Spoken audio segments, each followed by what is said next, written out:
Welcome to డి6. This is professor Vinod Kumar. ఇప్పుడు మనం చూసాము నిన్న మొన్నటి దాకా వర్గీకరణ ఎంత బాగా ఆ సమస్య నానిందంటే ఇవాళ దానికి పూర్తి స్థాయిలో ఒకటేసారి ఇవాళ రేవంత్ రెడ్డి బీజేపీ విసిరిన బాంబును కాస్త మందుపాత్ర పెట్టి దాన్ని పేల్చేసినట్టుగా అది చెప్పబడిపోయింది.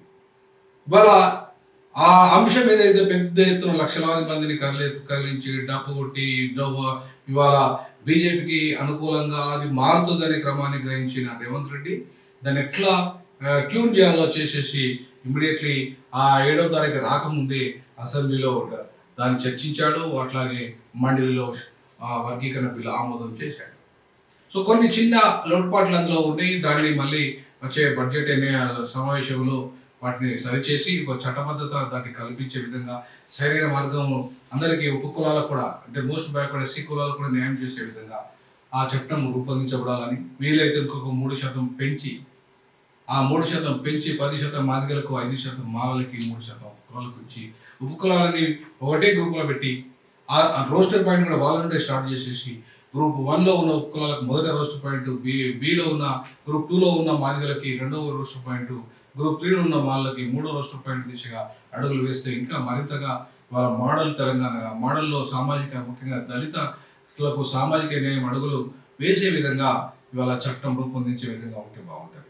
ఇక మనం ఇంకా రెండో విషయానికి వస్తే ఇది రాష్ట్ర ప్రభుత్వంలో ఉన్న ఉద్యోగాలకు మాత్రమే వర్తిస్తుంది, విద్యకు మాత్రమే వర్తిస్తుంది. వాట్ అబౌట్ మరి కేంద్ర ప్రభుత్వ ఉద్యోగులు, కేంద్ర ప్రభుత్వ ఇన్స్టిట్యూషన్స్, ముఖ్యంగా ఇవాళ రేపు మొత్తం జాతీయ స్థాయి ఎగ్జామ్స్ అయిపోయినాయి. క్లాట్, నీట్ ఇట్లా మొత్తం చూసుకుంటే వైద్య రంగంలో కావచ్చు, న్యాయ రంగంలో కావచ్చు, అన్ని ఎగ్జామ్స్ యూపీఎస్సీలో కావచ్చు, ఇవాళ అన్ని జాతీయ స్థాయి పరీక్షల్లో ఇవాళ విద్యలో వాటా రావాలంటే మొత్తం జాతీయ స్థాయి ఉద్యోగాలు, హైయెస్ట్ ఉద్యోగాలు జాతీయ స్థాయి ఉద్యోగాలే, కేంద్ర ప్రభుత్వ ఉద్యోగాలే జాతీయ స్థాయిలో ఉన్నాయి.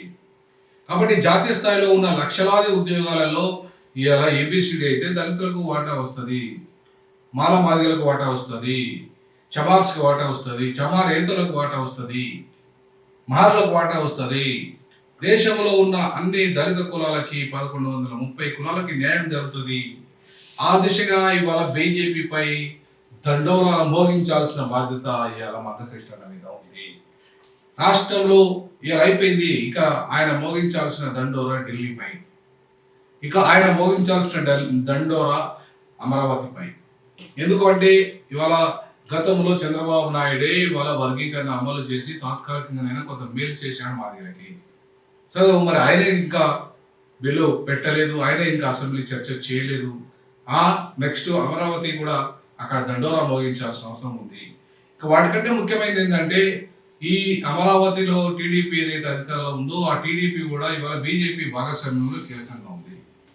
సో టీడీపీ ఇవాళ బీజేపీ కూడా దేశ స్థాయిలో ఇవాళ ఏబిసిడి వర్గీకరణ లేదంటే ఏబిసి అయినా పర్వాలేదు, 3 గ్రూపులు అయినా సేమ్ రాష్ట్రంలో ఎట్లయితే 3 గ్రూపులు చేశారో కేంద్రంలో కూడా 3 గ్రూపులు చేసినా పర్వాలేదు, లేదంటే 4 గ్రూపులు చేసినా పర్వాలేదు.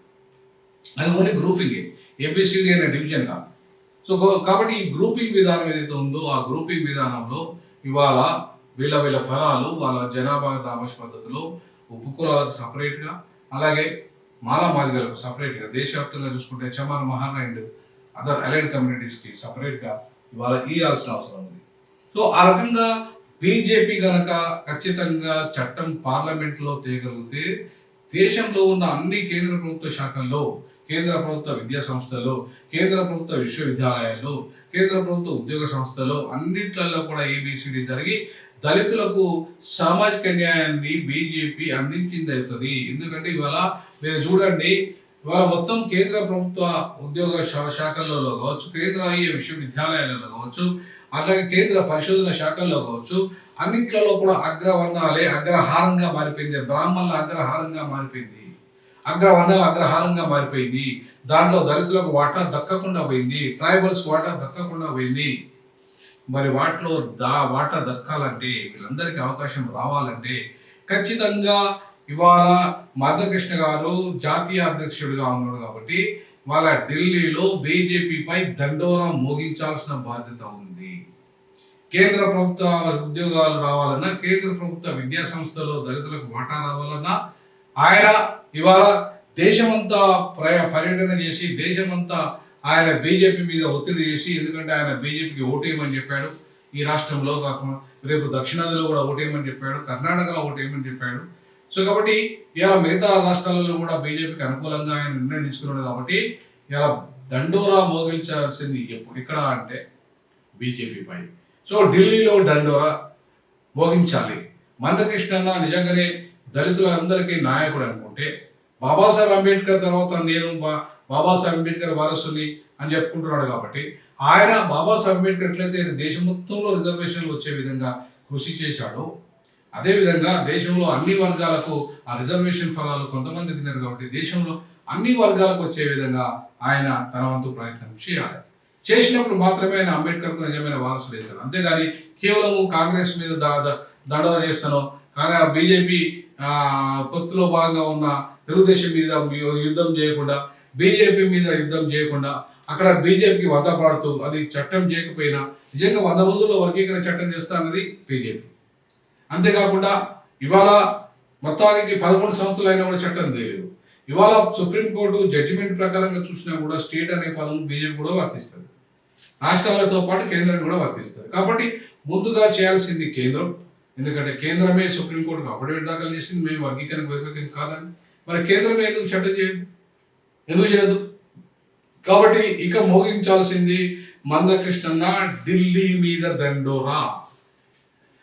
బీజేపీ మీద దండోరా మోగిస్తే తప్ప, ఇవాళ అమరావతిలో దండోరా మోగిస్తే తప్ప ఇవాళ మందకృష్ణన్న చిత్తశుద్ధి మీద మనం ఇవాళ మాట్లాడకుండా ఉండడానికి ఉంటుంది. లేదంటే మళ్ళీ ఆయనకు చిత్తశుద్ధి లేదు, బీజేపీ మీద పోరాటం చేయడం లేదు, బీజేపీకి పొత్తులో ఉన్న తెలుగుదేశం మీద పోరాటం చేయడం లేదు, ఇవాళ వాళ్ళకు మాత్రమే సహకరించే విధంగా ఆయన ఉద్యమం ఉంది, కాంగ్రెస్ మీద పోరాటం చేస్తే సరిపోదు. కాబట్టి ఇవాళ మోగించాల్సింది ఎక్కడ? ఢిల్లీ మీద దండోరా. ఢిల్లీ మీద దండోరా మోగించాలి మందకృష్ణన్న. ఇవాళ అప్పుడు మాత్రమే మందకృష్ణన్న అంబేద్కర్కు నిజమైన వారసుడు అవుతాడు. ఆ దిశగా ఇవాళ భవిష్యత్ కార్యాచరణ, భవిష్యత్ పోరాటం అంతా కూడా ఇవాళ ఢిల్లీపై మోగించి దళితులందరికీ న్యాయం జరిగే విధంగా, అంబేద్కర్ తర్వాత దళితులకి రిజర్వేషన్ ఫలాలు అందించే విధంగా ఇలా న్యాయం చేసే దిశగా మందకృష్ణ తన పోరాటాన్ని కొనసాగించాలని D6 అండ్ DJAG భావిస్తుంది. ఆ దిశగా ఢిల్లీపై దండోరా వేయాలని కోరుకుంటుంది. Signing up, this is professor Vinod Kumar. జై భీమ్, జై పులే, జై పెరియార్.